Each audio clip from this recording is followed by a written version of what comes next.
forcément envie de tout expliquer, donc je vais aller au détail.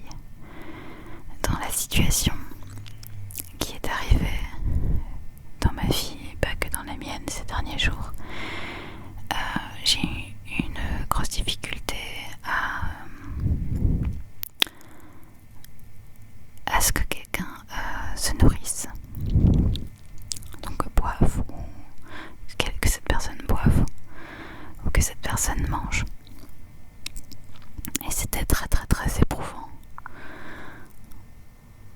C'est pas encore facile, aujourd'hui est une journée plus facile car il commence à aller mieux.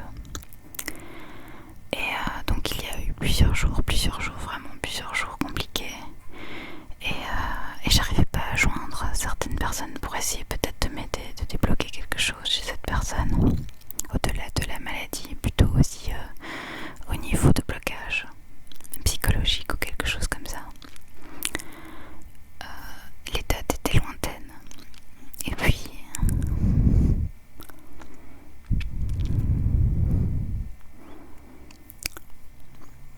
en fait cette personne c'était mon petit garçon, mon fils. Et donc mon bébé s'est retrouvé à l'hôpital, il n'allait pas bien.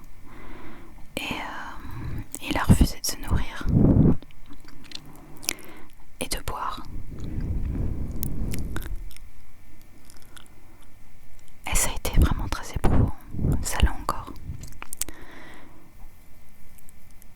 Et à un moment donné, je tenais mon bébé dans mes bras et je réfléchissais, je me disais mais comment l'aider, comment je peux l'aider, comment,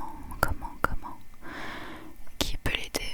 Et puis j'ai pensé à la communication animale, je l'avais dans mes bras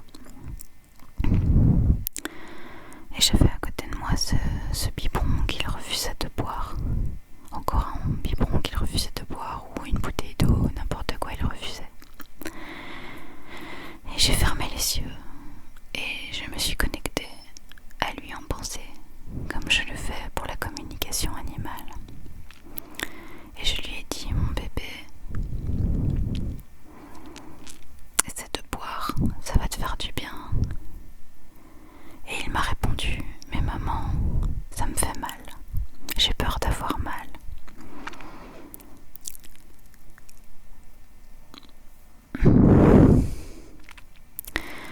Alors je lui ai répondu en pensée, souviens-toi toutes les fois où tu as bu et où ça allait.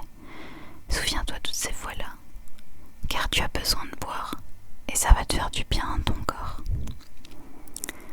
Et en effet, le fait qu'il ne buvait pas, il commençait à se déshydrater. Moi, je devais le forcer à la seringue, ce qui n'est vraiment pas évident, pour éviter la sonde, pour éviter à nouveau l'hôpital. Et à l'instant même où je lui ai dit « Essaye, au moins maman est là », je vous jure qu'à l'instant même où j'ai terminé la communication, j'ai pris le biberon, je l'ai mis, j'ai enlevé sa tétine, je l'ai mis dans sa bouche et il a bu. Il s'est arrêté quelques fois et il a rebu. Alors ça paraît bête comme ça à expliquer, mais quand ça fait des jours et des jours que votre enfant refuse de boire et que là, simplement en se connectant, il boit, je vous jure que c'est un feu d'artifice en fait. Et j'avais besoin de le raconter parce que si ça peut aider d'autres personnes, il n'y a pas besoin d'être formé, il n'y a pas besoin de ci, il n'y a pas besoin de ça, juste se connecter, respirer et parler par la pensée tout simplement.